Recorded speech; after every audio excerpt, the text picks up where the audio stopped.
एक छोटा सा गांव जहां मिट्टी की खुशबू थी, लेकिन कुछ घरों में गरीबी का दर्द भी था। उसी गांव में रहता था लखन, अपनी छोटी बहन मधु के साथ। माँ बाप बचपन में ही गुजर चुके थे और अब लखन ही मधु की पूरी दुनिया था। सुबह का समय था। सूरज की किरणें खेतों पर चमक रही थीं। लखन खेत से थका हारा घर लौटता है। उसके कपड़े मिट्टी से सने थे, चेहरे पर थकान थी, लेकिन बहन के लिए प्यार भी था। अरे ओ मधु, एक गिलास पानी तो दे। मधु तुरंत दौड़कर आती है। उसके चेहरे पर मासूम मुस्कान थी। अभी लाई भैया। मधु पानी देती है। लखन पानी पीकर लंबी सांस लेता है। आज खेतों में बहुत काम किया है। लगता है इस बार फसल बहुत अच्छी होगी। सच में भैया? तो इस बार हम नए कपड़े खरीदेंगे। लखन हंसते हुए बोला, हाँ रे पगली, और इस बार तेरी शादी भी बड़े घर में करूंगा। मधु का चेहरा अचानक उदास हो जाता है। उसकी आंखें भर आती हैं। मधु धीमी आवाज में बोली, मैं शादी नहीं करना चाहती भैया। क्यों? मैं आपको छोड़कर कहीं नहीं जाऊंगी। लखन मुस्कुराता है। पगली, हर लड़की को एक दिन अपने ससुराल जाना पड़ता है। तभी घर के बाहर से किसी की आवाज आती है। अरे ओ लखन, बाहर आ। लखन बाहर निकलता है। वहां गांव का विष्णु खड़ा था। क्या हुआ विष्णु भैया? तेरी बहन के लिए बहुत अमीर घर में रिश्ता आया है। ये सुनते ही लखन की आंखों में खुशी चमक उठती है। सच? हाँ, लड़के वाले तैयार हैं।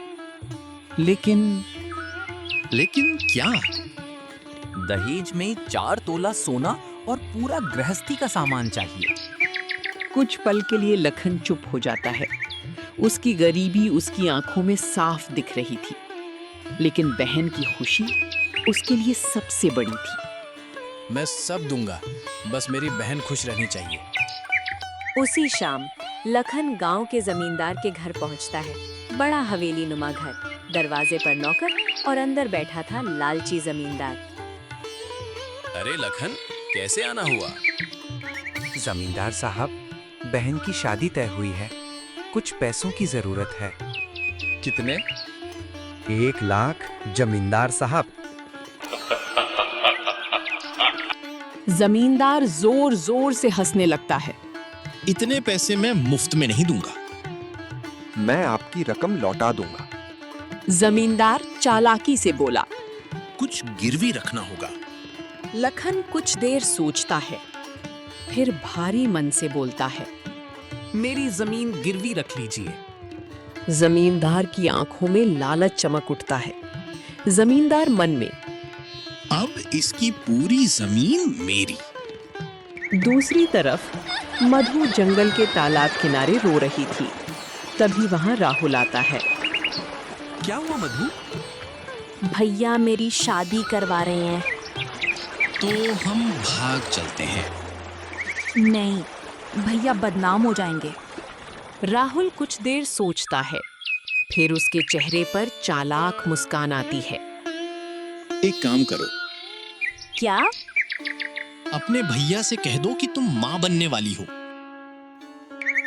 मधु डर जाती है। नहीं, मैं ऐसा झूठ नहीं बोलूंगी। राहुल गुस्से में बोला। अगर मुझसे सच्चा प्यार करती हो तो करना पड़ेगा। मधु मजबूर हो जाती है और रोते हुए घर लौट आती है। रात का समय था। घर में सन्नाटा था। मधु रो रही थी। लखन चिंतित होकर उसे देख रहा था। क्या हुआ मधु? भैया, मैं माँ बनने वाली हूँ। ये सुनते ही लखन के पैरों तले जमीन खिसक जाती है। उसकी आंखें फटी रह जाती हैं। लखन कांपती आवाज में बोला, किसने किया ये? मैं नाम नहीं बता सकती भैया। लखन जोर जोर से रोने लगता है। हे भगवान, मैं बर्बाद हो गया।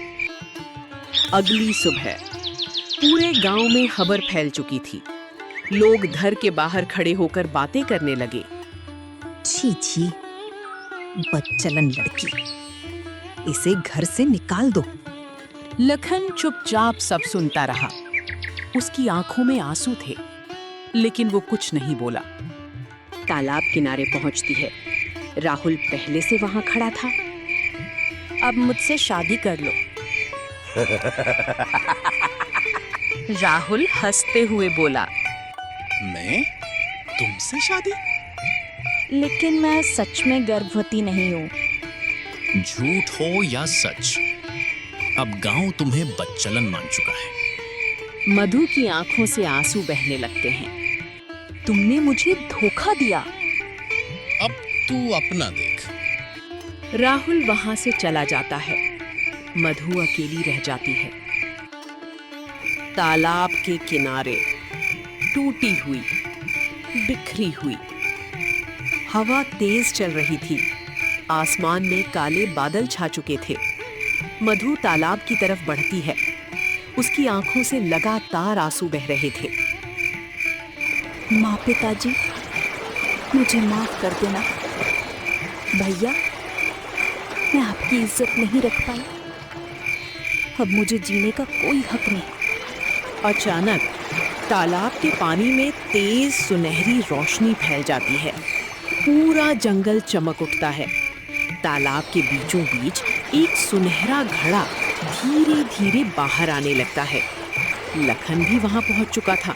वो घबरा कर मधु को देखता है। लखन रोते हुए बोलता है, मधु, मेरी बहन। तभी घड़े से आवाज आती है, रहस्यमयी आवाज, मैं। तुम्हारी बहन अभी जिंदा है। लखन डर कर बोला, कौन हो तुम? मैं एक राजकुमार हूँ। मुझे इस घड़े में कैद किया गया है। लखन डर और हैरानी से उस जादुई घड़े को देख रहा था। उसकी गोद में मधु बेहोश पड़ी थी। हवा तेजी से चल रही थी और घड़े के अंदर से फिर आवाज आई, डरो मत लखन, तुम्हारी बहन अभी जिंदा है। लखन रोते हुए बोला, सच कह रहे हो ना? मेरी बहन बच जाएगी ना? हाँ, लेकिन उसके लिए तुम्हें मेरी मदद करनी होगी। लखन तुरंत जमीन पर घुटनों के बल बैठ जाता है। मैं कुछ भी करूंगा, बस मेरी बहन को बचा लो। मुझे इस घड़े से मुक्त करना होगा।